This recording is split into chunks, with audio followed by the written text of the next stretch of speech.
चिमण्यांनी ओरडणं बंद केलंय, सूर्य जागीच थांबलेला आहे, ढग सुद्धा तिच्या जागीच थांबलेला आहे, जनावरांनी ओरडणं बंद केलंय, माणसांच्या काळजाचा ठोका चुकतोय, नव्हे श्वास सुद्धा प्रत्येकाचा थांबला होता. आमचा राजा फसावर चालला होता. सगळे बघायला आले होते. 14 वर्ष इंग्रजांना सळो की पळो करून सोडणारा तो आद्य क्रांतीवीर राजा उमाजी फसावर चालला होता. इथल्या सांस्कृतिक व्यवस्थेला हादरा देणारा, 440चा करंट देणारा तो उमाजी राजा आज फसावर चालला होता. शेकडो मुंडकी इंग्रजांना ज्यांनी परत पाठवली तो उमाजी राजा आज फसावर चालला होता. आद्य क्रांतीवीर म्हणवणारा, प्रति शिवाजी म्हणवणारा तो राजा उमाजी आज फसावर चालला होता. 3 फेब्रुवारी 1832 ला. बाजूला जल्लाद उभा आहे, त्याच्या हातामध्ये दोर आहे, राजा उमाजींच्या पायाखाली फळी आहे, गळ्याभोवती दोर ठेवलेला आहे. काही सेकंदात दोर आवळला जाणार आहे. माता भगिनींचा हुंदका अनावर झालाय. मोठ्यानं माता भगिनी त्या काळात रडत होत्या की माझा राजा देवाघरी चाललाय, माझा राजा या जगाला सोडून चाललाय, आम्हाला सोडून चाललाय. गळ्याभोवतीचा दोर आवळला जाणार आहे. बाजूला तो जल्लाद हातामध्ये दोर घेऊन उभा आहे. जल्लादानं दोर ओढलाय, पायाखालची फळी सरकलेली आहे, गळ्याभोवती दोर आवळला गेलाय.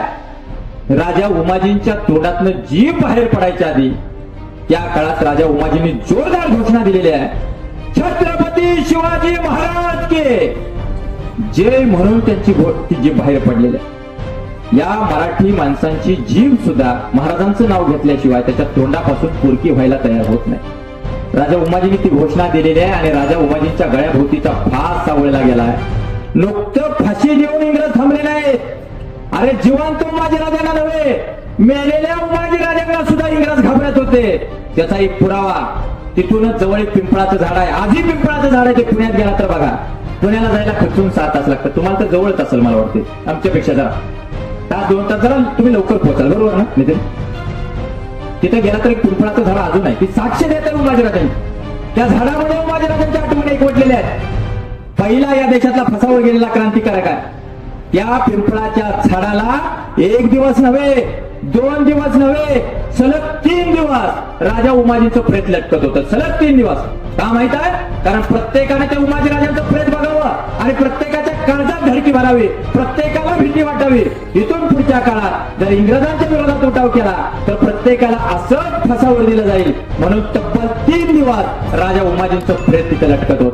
साधा विचार करावं, आपली आई, आपला बाप कुठेतरी इकडे जाताना रस्त्यावरती ऍक्सिडेंट झाला, रक्ताच्या थारोळ्या जर पडला आणि बेवारच प्रेत म्हणून जर एखाद्या नगरपालिकेच्या गाडीने उचलून नेलं तर तुम्हाला सहन होईल का? आमचा जवळचा रक्ताचा कुणी माणूस जर असा उघड्यावरती पडला तर आम्हाला सहन होईल का सांगा? त्याला लागलेली ठेच सुद्धा आम्हाला सहन होत नाही. पण आमच्या राजा उमाजींचं प्रेत सलग 3 दिवस त्या काळात पिंपळाला लटकत होतं. 4थ्या दिवशी भिवडीवरनं एक बैलगाडी आली.